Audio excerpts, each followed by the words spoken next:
Friend good morning.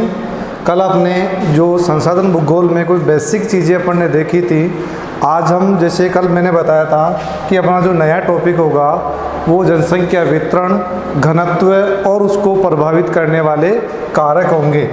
यानी कि आज का जो टॉपिक है वो अपने पास में है जनसंख्या वितरण, घनत्व और इसको प्रभावित करने वाले कारक।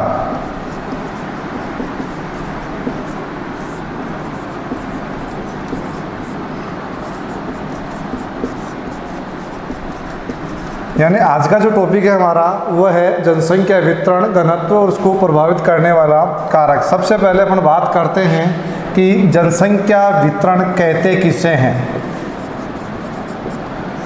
यानी कि सबसे पहले अपने पास में आ रहा है कि जनसंख्या वितरण किसे कहते हैं। अब अपने पास में दो शब्द हो गए, जनसंख्या और वितरण। वितरण का यहाँ पर अर्थ होता है फैलाव, यानी कि जो जनसंख्या है वो किसी भी प्रदेश में, किसी भी क्षेत्र में किस प्रकार से फैली हुई है, अर्थात उस देश की, उस राज्य की जो जनसंख्या है वो किस प्रकार से कौन कौन से क्षेत्रों में निवास कर रही हैं, उसके बारे में आएगा जनसंख्या वितरण में। यानी कि अपन देखें कि जनसंख्या वितरण जो है किसी भी क्षेत्र की जो वहाँ निवास करने वाले लोगों की क्षेत्रीय प्रतिरूप को दर्शाने में दर्शाने में जनसंख्या वितरण के द्वारा उसको दर्शाया जाता है। जैसे अपन मान लेते हैं कि जो राजस्थान है और राजस्थान की कुल जनसंख्या 2011 के अनुसार लगभग अपन मान लेते हैं कि 7 करोड़ है, यानी कि 6,86,21,000 हैं, लगभग अपन मान लेते हैं कि 7 करोड़ हैं। ये जो 7 करोड़ जनसंख्या है वो किस प्रकार से फैली हुई है, अर्थात जनसंख्या वितरण में जो जनसंख्या के क्षेत्रीय प्रतिरूप को प्रदर्शित करने के काम में इसको लिया जाता है। और जबकि अपने पास में एक दूसरा शब्द आ रहा है घनत्व। अगर इन दोनों का अपन देखते हैं, अगर अपन इसको लाइटली तरीके से, हल्के तरीके से अपन देखते हैं तो दोनों का मीन्स अपन को एक ही दिखाई देता है, वितरण और घनत्व का। लेकिन जनसंख्या वितरण क्षेत्रीय प्रतिरूप को दर्शाता है, जबकि घनत्व में जनसंख्या और भूमि के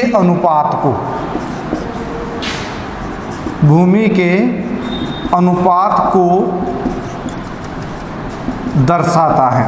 यानी कि घनत्व में, यानी कि वितरण तो सिर्फ क्षेत्रीय प्रतिरूप को, यानी कौन से क्षेत्र में कितनी जनसंख्या निवास करती हैं, वो जैसे उत्तर में इतनी है, पूर्व में इतनी है, पश्चिम में इतनी है, या अपन कह सकते हैं कि मध्य भाग में इतनी जनसंख्या निवास करती हैं, वो तो सब तो वितरण में आएगा। लेकिन जब जनसंख्या घनत्व की अपन बात करते हैं तो इसमें जनसंख्या और भूमि के अनुपात को दर्शाता है। अब इसमें कैसे दर्शाता है उसको अपन देखते हैं कि घनत्व, पहले अपन पास में घनत्व कहते किसे हैं, घनत्व की परिभाषा। यानी कि अपन घनत्व कहते किसे हैं, पहले अपन परिभाषा के रूप में देखें कि एक इकाई वर्ग किलोमीटर में निवास करने वाले लोगों की संख्या को जनसंख्या घनत्व कहते हैं। यानी अपने पास में परिभाषा में क्या आया कि एक इकाई वर्ग किलोमीटर में निवास करने वाले लोगों की संख्या को जनसंख्या घनत्व कहते हैं। अपन ने पहले पढ़ा था कि जो अर्थ में देखा था कि घनत्व में जनसंख्या और भूमि के अनुपात को दर्शाता है, तो यहाँ पर जो 1 इकाई वर्ग किलोमीटर ये भूमि का अनुपात आ गया, और लोगों की संख्या यानी कि 1 इकाई वर्ग किलोमीटर में कितने लोग निवास करते हैं वो जनसंख्या घनत्व कहलाता है। अब अपने पास में आएगा कि 1 इकाई वर्ग किलोमीटर का क्या अर्थ होता है। 1 इकाई वर्ग किलोमीटर का मतलब है जैसे अपन यहाँ हैं या ये कोई क्षेत्र है, यहाँ अपन हैं, तो ये जो क्षेत्र है इससे 1 किलोमीटर अपन उत्तर में, 1 किलोमीटर, और 1 किलोमीटर अपने पास में आ गए अपन पूर्व में, 1 किलोमीटर आ गए अपन दक्षिण में, और 1 किलोमीटर ही आ गए अपन पश्चिम में।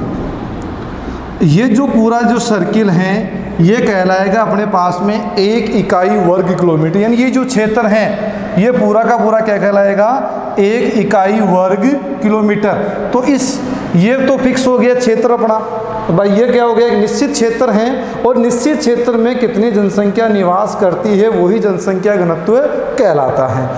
अब अपने पास में इसके द्वारा अपन किसी भी क्षेत्र का जनसंख्या घनत्व किस प्रकार से अपन निकाल सकते हैं। जैसे अपन को कोई कहे कि अपन को उस क्षेत्र का, उस गांव का, उस राज्य का, उस देश का अपन को जनसंख्या घनत्व ज्ञात करना है, तो अपन को कैसे निकाले, उसके लिए अपने पास में एक फॉर्मूला है, सूत्र है, और वो सूत्र अपने पास में है कि जनसंख्या घनत्व बराबर कुल जनसंख्या बटा कुल क्षेत्रफल। अब ये अपने पास में फॉर्मूला आ गया, एक सूत्र आ गया कि अपन किसी भी क्षेत्र का जनसंख्या घनत्व किस प्रकार से अपन ज्ञात करें। कोई अपन को कहे कि हमारे गांव का क्षेत्र जनसंख्या घनत्व कितना है, या अपने राजस्थान का जनसंख्या घनत्व कितना है, या अपन अदर स्टेट का जो अपन ज्ञात करना चाहे कि अपना जो डेंसिटी जो है कितना है, तो वो इस फॉर्मूले के द्वारा अपन ज्ञात कर सकते हैं। अब इस फॉर्मूले में अपने पास में क्या आवश्यकता पड़ रही है, एक तो उस प्रदेश की जनसंख्या, कुल जनसंख्या, एक उस प्रदेश का कुल क्षेत्रफल। ये दोनों ही चीज़ें अपने पास में जो अपने ग्राम जो राजस्व विभाग का अधिकारी जो पटवारी होता है, भू लेखपाल होता है, उसके पास से अपन को मिल जाती है। जैसे अपन एक एग्जाम्पल के तौर पर लेते हैं कि जैसे मान लेते हैं कि किसी गांव की जनसंख्या, किसी गांव की जनसंख्या 10,000 है और क्षेत्रफल आ गया अपने पास में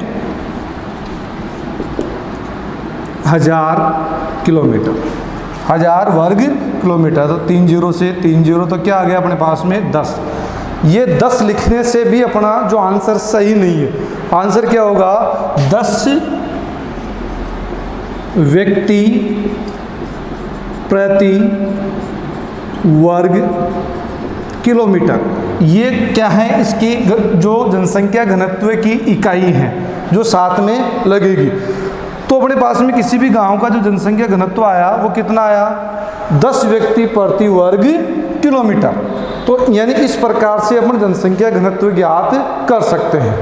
देखो अपने पास में शुरुआत अपने की थी कि अपना जो नया टॉपिक था वो था जनसंख्या वितरण, घनत्व और इसको प्रभावित करने वाले कारक। तो अपन बात करते हैं, वापस देख लेते हैं एक बार, वितरण किसे कहते हैं। वितरण में किसी भी जो क्षेत्र की जनसंख्या है वो किस प्रकार से फैली हुई है, किस प्रकार से वितरित है, किस प्रकार से वो निवास करती है, कौन से क्षेत्र में ज़्यादा है, कौन से में कम है, वो सब में किस में आएगा, वितरण में। यानी कि जिस प्रकार से अपन किसी क्षेत्र की बात करें कि वहाँ पर इतनी जनसंख्या निवास करती है, तो वो किस प्रकार से, किस सिचुएशन में, कौन से क्षेत्र में, किस लोकेशन में वो निवास कर रही हैं, वो सब वितरण में आएगा। यानी कि वितरण में जनसंख्या और जो वितरण है उसमें जनसंख्या और क्षेत्रीय प्रतिरूप, क्षेत्रीय प्रतिरूप को स्पष्ट करती है और किस क्षेत्र में जनसंख्या ज़्यादा है और किस में कम है। जबकि जनसंख्या घनत्व में जनसंख्या और भूमि के अनुपात को दर्शाता है। इसमें सिर्फ क्षेत्रीय प्रतिरूप को दर्शाता है, जबकि यहाँ पर जो अपने जनसंख्या और भूमि के अनुपात को, यानी 1 इकाई वर्ग किलोमीटर में कितने लोग निवास करते हैं, यानी 1 इकाई वर्ग किलोमीटर में निवास करने वाले लोगों की संख्या को जनसंख्या घनत्व कहते हैं। तो ये जो अपने पास में आया कि इन दोनों में मुख्य अंतर क्या आ रहा है कि एक तो सिर्फ क्षेत्रीय प्रतिरूप को दर्शाता है, जबकि दूसरे में अपने पास में क्या आ रहा है, जनसंख्या घनत्व और भूमि के अनुपात को दर्शाने का काम करता है। अब अपने पास में आ गया कि जो घनत्व की जो परिभाषा क्या आ रही है कि 1 इकाई वर्ग किलोमीटर में निवास करने वाले लोगों की संख्या को जनसंख्या घनत्व कहते हैं। यानी अब अपने पास में आ गया 1 इकाई वर्ग किलोमीटर कहते किसे हैं, पर 1 इकाई जो वर्ग किलोमीटर वो होता क्या है कि जैसे अपना एग्जाम्पल अपन ने लिया था कि अपन यहाँ खड़े हैं तो चारों दिशाओं में 1 किलोमीटर का जो क्षेत्र होगा वो उसका 1 इकाई वर्ग किलोमीटर होगा, या अपन कह सकते हैं कि एक वर्गाकार आकृति जिसमें समान वर्ग में जो दूरी होती है वो समान होती है, तो उसमें कितनी दूरी हो रही है अपने पास में 1 किलोमीटर। तो ये जो पूरा का पूरा जो क्षेत्र होगा उसको अपन मानेंगे 1 इकाई वर्ग किलोमीटर। तो इस 1 इकाई वर्ग किलोमीटर में जो निवास करने वाले लोगों की संख्या होगी वो जनसंख्या घनत्व में आएगी। अब अपने पास में आ रहा है कि अपन जैसे कोई अपन कहेगी किसी भी क्षेत्र का अपन जनसंख्या घनत्व किस प्रकार से अपन ज्ञात करें और किस प्रकार से अपन निकालें, तो अपने पास में सिंपल है कि 2 आंकड़े अपन को चाहिए, एक तो उस क्षेत्र की जनसंख्या और एक उस क्षेत्र का अपने पास में क्या होना चाहिए, क्षेत्रफल होना चाहिए। जैसे अपन एक एग्जाम्पल लिए, किसी गाँव की जनसंख्या अपने पास में 10,000 थी और उस गाँव का क्षेत्रफल अपने पास में 1000 वर्ग किलोमीटर था, तो अपन ने क्या किया कि 10,000 में 1000 का भाग दिया तो अपने पास में क्या आ गया, 10 आ गया। अब यहाँ 10 से इसका एग्जिट आंसर तो है लेकिन एग्जिट नहीं है, सही नहीं है। क्यों नहीं है? क्योंकि जो इसकी इकाई होगी व्यक्ति प्रति वर्ग किलोमीटर, ये भी लगाना जरूरी है। तो इसका सही आंसर ये हो जाएगा कि 10 व्यक्ति प्रति वर्ग किलोमीटर। तो इस सूत्र की सहायता से अपन किसी भी क्षेत्र की जनसंख्या घनत्व हम ज्ञात कर सकते हैं। जनसंख्या जो वितरण है या जनसंख्या घनत्व है वो सभी जो क्षेत्र होते हैं उनमें समान नहीं पाया जाता है। यानी जब अपन जनसंख्या चाहे वितरण मान लो चाहे अपने पास में घनत्व मान लो, जनसंख्या वितरण और घनत्व दोनों ही सभी क्षेत्रों में समान नहीं पाया जाता। अर्थात जो जनसंख्या किसी भी प्रदेश की ऐसे नहीं कि एक क्षेत्र में 50 व्यक्ति रहते हैं तो दूसरे में भी 50 रहेंगे, ये जरूरी नहीं है। किसी क्षेत्र में, किसी राज्य में, किसी दिशा में, किसी अपन कहें कि अपने मैदानी भाग में कहीं पर जनसंख्या ज़्यादा निवास करती है, कहीं पर कम निवास करती है। अर्थात जनसंख्या का जो वितरण है वो संपूर्ण विश्व में एक समान नहीं पाया जाता है। जैसे अपन भारत की बात मान लेते हैं कि भारत में जनसंख्या की दृष्टि से दूसरा सबसे बड़ा राष्ट्र है, जबकि भारत का ही पड़ोसी देश चाइना है, चीन है, वो जनसंख्या की दृष्टि से सबसे बड़ा राष्ट्र हैं। जबकि अपने जो पश्चिमी जो राष्ट्र हैं यानी यूरोपियन कंट्री हैं या अपन कहें उत्तरी अमेरिका है, दक्षिण अमेरिका है, उन देशों की या उन महाद्वीपों की अपन तुलना करते हैं तो अपने देशों की तुलना में वहाँ पर जनसंख्या कम निवास करती है। इसका कारण क्या है? इसका रीज़न क्या है कि कहीं क्षेत्र में जनसंख्या ज़्यादा निवास कर रही है, कहीं पर जनसंख्या कम निवास कर रही है और कहीं पर है ही नहीं बिल्कुल भी, यानी जनशून्य क्षेत्रों की श्रेणी में उनको रखा जाता है। तो इसका कारण क्या है? वो सब आएंगे जनसंख्या घनत्व को प्रभावित करने वाले कारकों में। तो सबसे पहले जो विश्व जनसंख्या का जो वितरण है या अपन कहें कि जो जनसंख्या वितरण एवं घनत्व के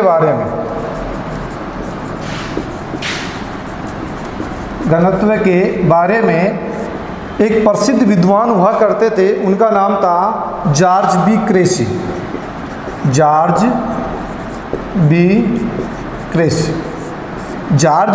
बी क्रेसी थे। उन्होंने जनसंख्या वितरण या घनत्व के बारे में क्या लिखा है कि विश्व के 80% भूभाग पर 20% जनसंख्या निवास करती है।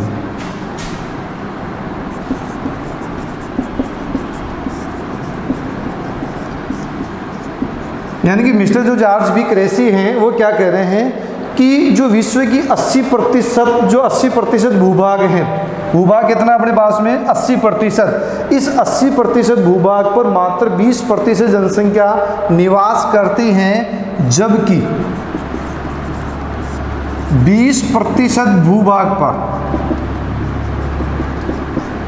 20% भूभाग पर 80% जनसंख्या निवास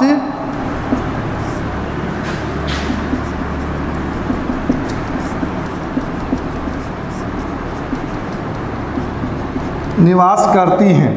यानी कि ये जो असमानताएं पाई जाती है, जनसंख्या जो वितरण और घनत्व का जो असमान वितरण है, उस असमान वितरण के बारे में प्रसिद्ध विद्वान थे जॉर्ज बी क्रेसी। उन्होंने क्या कहा कि विश्व की जो 80% जो विश्व का जो 80% भूभाग है उस पर मात्र 20% जनसंख्या निवास करती है, और इसी का अपोजिट क्या आ रहा है कि 20% भूभाग पर 80% जनसंख्या निवास करती है। ये असमानताएं क्यों पाई जाती हैं, इनको समझने के लिए जनसंख्या वितरण और घनत्व को प्रभावित करने वाले कारकों का अपन अध्ययन करेंगे।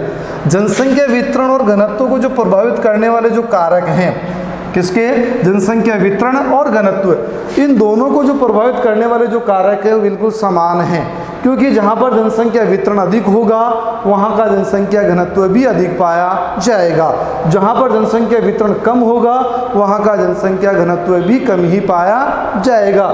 इसलिए जनसंख्या वितरण और घनत्व दोनों को प्रभावित करने वाले कारक बिल्कुल समान हैं। अपन बात करते हैं, अगला जो टॉपिक है अपने पास में, जनसंख्या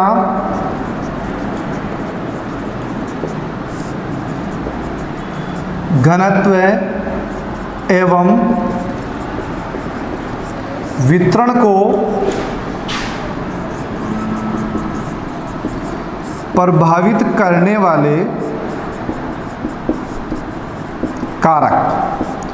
यानी कि अपने पास में नया जो टॉपिक आ रहा है कि पहले अपन ने पढ़ा जनसंख्या वितरण किसे कहते हैं, उसके बाद में जनसंख्या घनत्व किसे कहते हैं, जनसंख्या घनत्व की परिभाषा क्या है और किस प्रकार से जनसंख्या घनत्व ज्ञात किया जाता है। यानी उस क्षेत्र का, किसी क्षेत्र का अपन कहें कि जनसंख्या घनत्व किस प्रकार से अपन ज्ञात कर सकते हैं। अब उसके बाद में कि जो जनसंख्या घनत्व है वो सभी जगह समान नहीं पाया जाता है। जैसे अपन कहें कि यानी कि जनसंख्या जो घनत्व है सभी जगह समान है। जैसे अपन बात कर लेते हैं राजस्थान की, यानी राजस्थान की बात करते हैं तो राजस्थान में जो जयपुर अपना जो जिला है, राजस्थान की जो राजधानी है, उसका जनसंख्या घनत्व 598 व्यक्ति प्रति वर्ग किलोमीटर है। यानी कि राजस्थान का एक जिला है जयपुर, उसका जनसंख्या घनत्व कितना आ गया, 598 व्यक्ति प्रति वर्ग किलोमीटर। इसी का जो राजस्थान का सबसे बड़ा जिला है जैसलमेर, जो क्षेत्रफल की दृष्टि से राजस्थान का सबसे बड़ा जिला है जैसलमेर, उसका जनसंख्या घनत्व मात्र 17 व्यक्ति प्रति वर्ग किलोमीटर है। यानी कि अब अपने पास में राजस्थान की अपन बात कर रहे हैं कि राजस्थान में जयपुर का 598 है तो जैसलमेर का मात्र 17 व्यक्ति प्रति वर्ग किलोमीटर है। अगर विश्व वर्ल्ड लेवल की अपन बात करते हैं, यानी कि विश्व लेवल की, वर्ल्ड लेवल की अपन बात कर लेते हैं कि जो जनसंख्या घनत्व में जो असमानताएं पाई जाती है, यानी विश्व का जो जनसंख्या घनत्व है संपूर्ण विश्व का अपन बात कर रहे हैं, चाहे उसमें जनशून्य क्षेत्र भी आ गया, डेजर्ट एंड रेगिस्तान वाले क्षेत्र भी आ गया, समतल जो मैदान यानी उपजाऊ क्षेत्रों वाले भी आ गए, जहाँ पर सघन जनसंख्या निवास करती है वो भी आ गए। उन सब का अगर अपन कुल मिला के जो जनसंख्या घनत्व निकालते हैं तो आता है अपने पास में 51 व्यक्ति प्रति वर्ग किलोमीटर। जबकि अपन इसी में बात कर लेते हैं एशिया महाद्वीप की। एशिया महाद्वीप का जो अपने पास में जनसंख्या घनत्व है, कौन सी की बात कर रहे हैं, एशिया महाद्वीप, जो क्षेत्रफल की दृष्टि से और जनसंख्या की दृष्टि से दोनों में ही पहले स्थान पर है। यानी कि क्षेत्रफल की दृष्टि से सबसे बड़ा महाद्वीप एशिया महाद्वीप, जनसंख्या की दृष्टि से सबसे बड़ा महाद्वीप एशिया महाद्वीप। इसकी अगर बात कर लेते हैं तो यहाँ का जो जनसंख्या घनत्व आता है 132 व्यक्ति प्रति वर्ग किलोमीटर। हाँ, अब अपने पास में यानी एशिया महाद्वीप जो क्षेत्रफल और जनसंख्या दोनों की दृष्टि से पहले नंबर पर है, उसका जनसंख्या घनत्व कितना आ रहा है 132 व्यक्ति प्रति वर्ग किलोमीटर। उसी के विपरीत जो अपना सबसे छोटा महाद्वीप है उसका नाम है अपने पास में ऑस्ट्रेलिया। सबसे छोटा महाद्वीप है, जैसे कल मैं जो अपना मैप था उस जो बेसिक जो जानकारी थी विश्व मानचित्र के बारे में उसमें बताया था कि ऑस्ट्रेलिया कहाँ है, तो आप उस मैप में देख सकते हैं कि ऑस्ट्रेलिया कहाँ स्थित है। उस ऑस्ट्रेलिया के अपन जनसंख्या घनत्व की बात करते हैं तो मात्र 2 व्यक्ति प्रति वर्ग किलोमीटर, यानी कि अपने पास में कितना अंतर आ गया 130, यानी कि ऑस्ट्रेलिया का जनसंख्या घनत्व मात्र 2 व्यक्ति प्रति वर्ग किलोमीटर है। ये जो विश्व की जो अपने जनसंख्या घनत्व में इतना जो अंतर आ रहा है वो किस प्रकार से आ रहा है, क्यों आ रहा है, उसका अपन जो अध्ययन करेंगे वो आएगा जनसंख्या घनत्व और वितरण को प्रभावित करने वाले कारकों में। भाई ये जो अपने राजस्थान में आ गया अंतर, अगर वर्ल्ड लेवल की अपन विश्व लेवल की बात करते हैं तो वहाँ पर भी अपन को अंतर दिख रहा है। तो ये जो अंतर आ रहा है वो क्यों आ रहा है, उसका क्या कारण है, तो इसको अपन बात कर लेते हैं कि जनसंख्या घनत्व को जो प्रभावित करने वाले जो कारक हैं उन कारकों को अपन मुख्य रूप से 4 भागों में अपन बांट देते हैं। सबसे पहले अपने पास में आ रहे हैं भौतिक कारक। भौतिक कारक, नंबर 2 आर्थिक कारक, नंबर 3 सामाजिक एवं सांस्कृतिक कारक,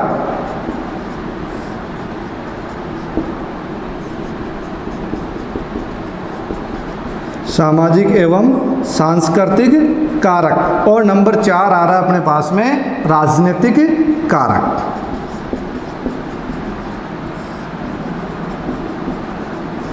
यानी कि मोटे तौर पर अपन देखें या अपन जो मुख्य रूप से देखें कि जनसंख्या घनत्व को जो प्रभावित करने वाले जो कारक हैं उनको कितने भागों में बांट दिया। मुख्य रूप से अपन देखें तो जनसंख्या घनत्व को प्रभावित करने वाले कारकों को 4 भागों में बांट दिया। एक अपने पास में आ रहा है भौतिक कारक, दूसरा आर्थिक कारक, तीसरा सामाजिक और सांस्कृतिक कारक, और चौथा अपने पास में राजनीतिक कारक। ये इन कारकों के बारे में ये जो अपन ने आज जो टॉपिक पढ़े कि जनसंख्या वितरण और घनत्व, इनके बारे में और इनकी परिभाषा के बारे में आप अच्छी तरह से अध्ययन करना। इनकी जो PDF फाइल आपको मिल जाएगी। कल जो अगली क्लास होगी उसमें भौतिक कारकों के बारे में, यानी जनसंख्या घनत्व और वितरण को प्रभावित करने वाले जो कारकों में कौन से कारक भौतिक जो कारक हैं, इन कारकों का अपन विस्तार से अध्ययन करेंगे कि किस प्रकार से भौतिक कारक जो हैं जनसंख्या घनत्व और वितरण को प्रभावित करते हैं।